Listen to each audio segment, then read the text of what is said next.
Right, so yeah, now this is going to be a bit of a long-winded one, but I just want to show you two reports that I've read today on BBC News website. As you can see, bbc.co.uk news. Criminals and sexual predators allowed into police, says report. And this is all related to the report generated after the Sarah Everard murder by that disgusting piece of rubbish, Cousins.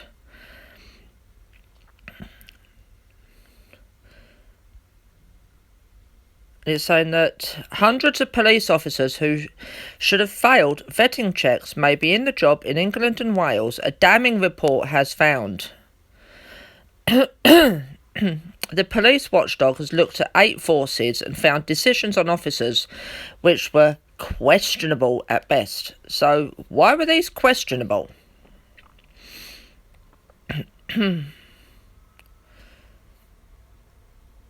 Sorry about that. Come on, I should really turn those off while I'm doing a video or whatever. One officer convicted of domestic abuse and one accused of sexual assault were among those accepted. Why? Why the hell have they let monsters into the police force? Because it's far too easy for the wrong people to get in, said Inspector of Constabulary Matt Parr.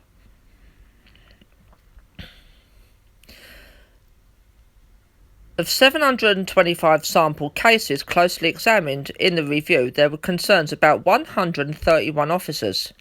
Only 131? Cleared to serve in the police forces, but the watchdog said that the true total could be much higher. Scratch the could, put is much higher. And the report is also highlighting misogyny and sexual misconduct, and commissioned after the murder of Sarah Everard.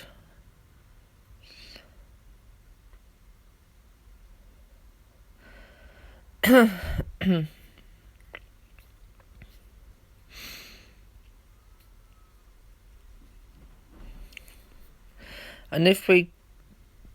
I'll let you read the rest, because this is absolutely disgusting, to be fair. Excuse me, I've got a permanent lump in my throat I can't clear. A culture where misogyny, sexism and predatory behaviour towards female police officers and staff and members of the public still exists. Well, why doesn't that surprise me? I mean, if you've been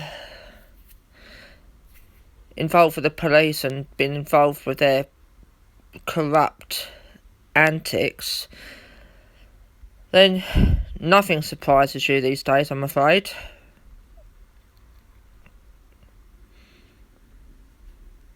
The difficulties that female officers have of reporting those incidents, in fact, of any officers reporting incidents. And the report details that those individuals are then ostracised, they're called a grass. They are then left without backup when they're dealing with violent situations in the street. And that's quite fearful, because if those individuals were reporting incidents and they were protected, you'd get the change in culture that's needed.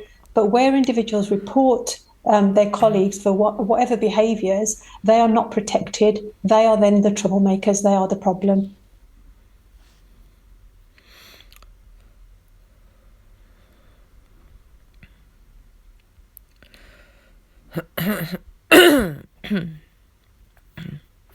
Sorry again.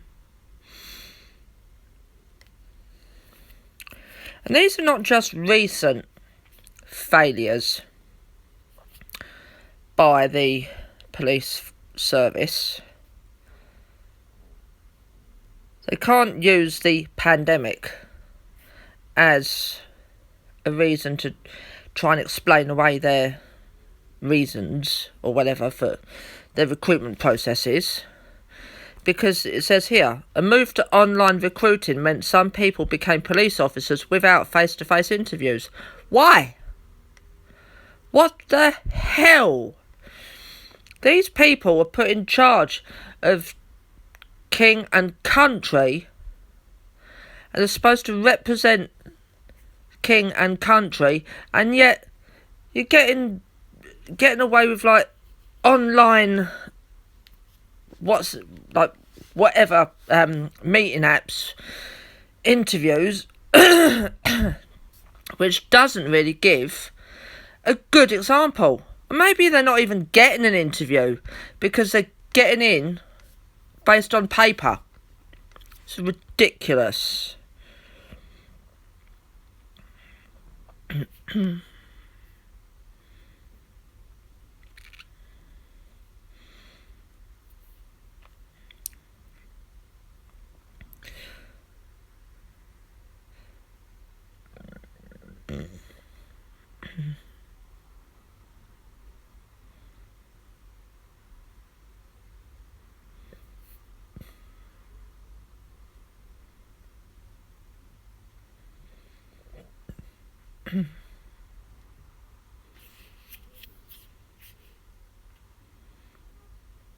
And these are all police. These are all police that have got in to our police service.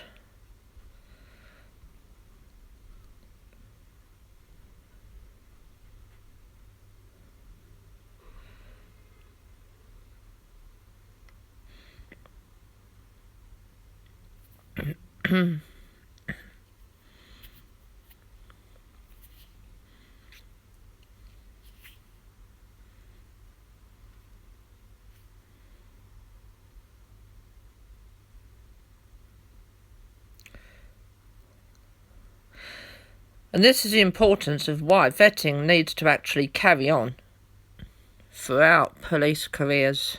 Throughout a lot of careers, vetting needs to be an ongoing process, because you can pass the vetting at the application stage and the joining stage, but then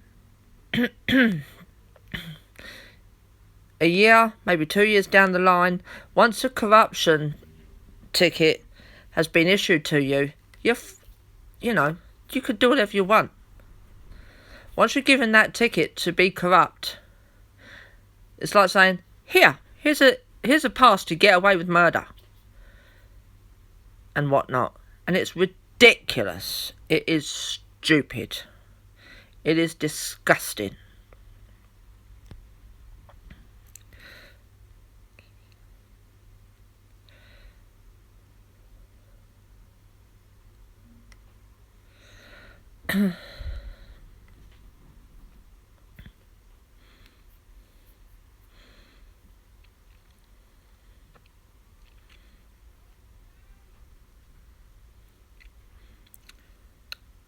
And look at this. That Wayne Couzens, that utter piece of scum who abducted, raped and murdered Sarah Everard in 2021, as a serving Met police officer, had been transferred to the Met from another force despite a link to an alleged flashing incident in 2015. And the police watchdog is also investigating alleged failures by the Met to investigate alleged indecent exposure incidents linked to Couzens in the months before the murder of Ms Everard. Now, if you think, right, if the police had got out their fingers out their backsides, done their job and done it properly, carried on with the vetting procedures and everything else, carried on looking at people like their employees, if you like, behind the scenes, then professional standards could have called this piece of scum to account, and then he may well have been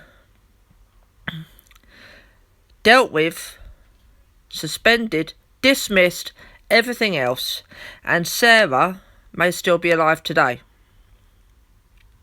But no, these are failings on the Met Police's part.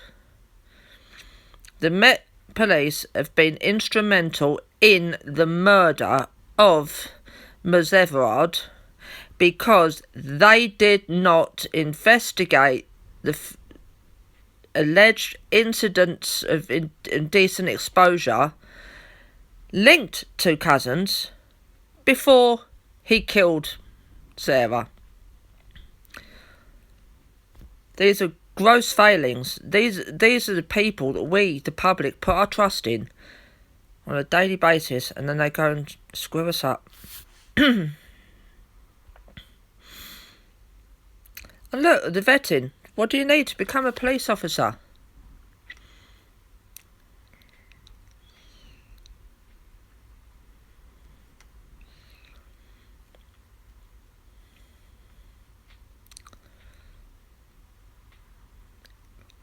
So part of the vetting to become a police officer, they actually look on search engines about you and your social networking sites.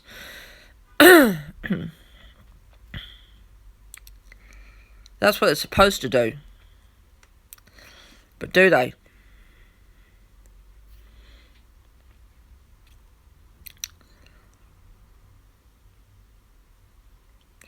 I think not.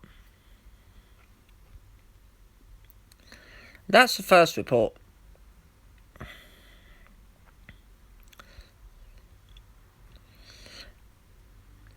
And then there's this one.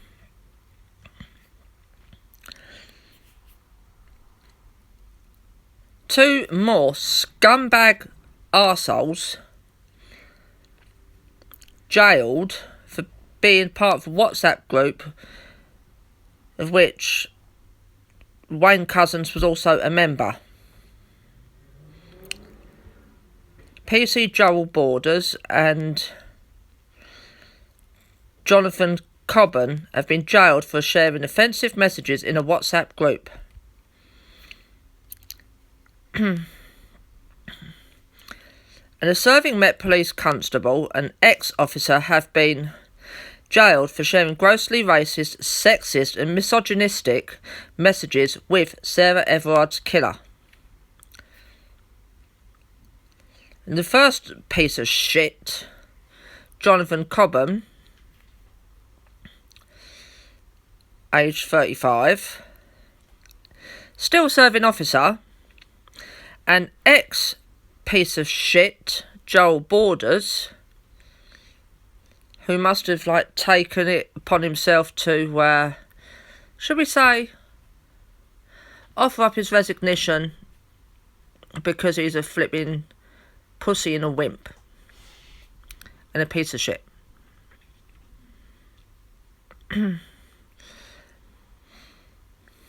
But they've been jailed for 3 months. Not long enough. As they were convicted on 21st of September. But they've been jailed as of now. As of today.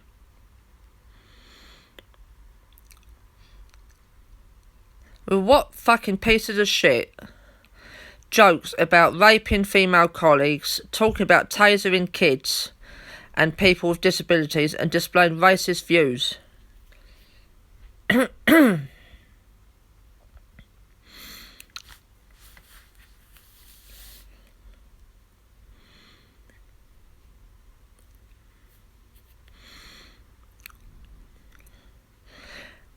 And this district judge, Sarah Turnock, she could have had more power. She could have sent them for Crown Court trial, which is what I would have done if I was a judge, if I was a magistrate. I'd have sent them straight to fucking Crown Court. Let their case be decided by 12 peers, the jury.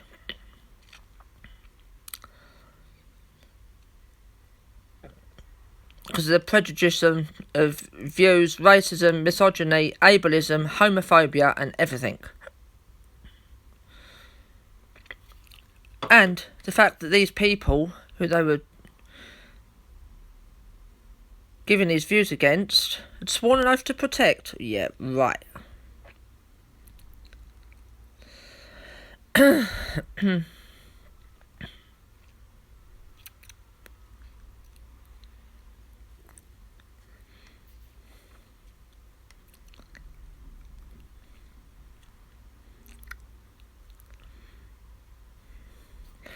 And the word salad from Commander John Saville of the Met Police. The behaviour of these officers is despicable. It is staggering that they regard this language as defensible. I'm deeply sorry these officers have let down the public and their Met colleagues. We're determined to rid this organisation of those who corrupt its integrity and are increasing our efforts to do that more quickly. As a result, we may well see more cases emerging as we leave no stone unturned in tackling offensive behaviour. Word salad.